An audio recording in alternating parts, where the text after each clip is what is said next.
పుల్లని ఎర్ర గోంగూర చట్నీ తయారు చేసే విధానం చూడండి.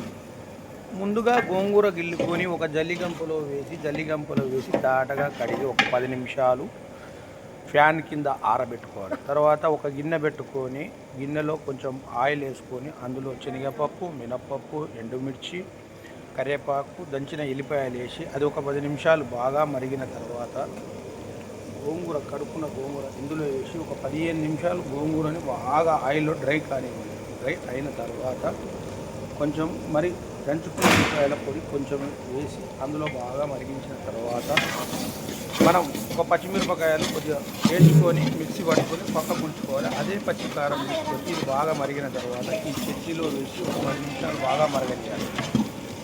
తర్వాత వచ్చేసి జీలకర్ర మెంతుల పొడి, ధనియాల పొడి కొద్దిగా వేసి ఒక పావు గంట ఉంచి ఇలా జీడిపప్పు, కొత్తిమీర పొడి వేసి దించేసి గోంగూర చట్నీ తయారు. ఇది ఒకవేళ మీకు నచ్చితే లైక్ చేయండి, షేర్ చేయండి, సబ్స్క్రైబ్ చేయండి. ఫోన్ నెంబర్ 9989161675 వాసు వంట మాస్టర్ పెద్దవురా.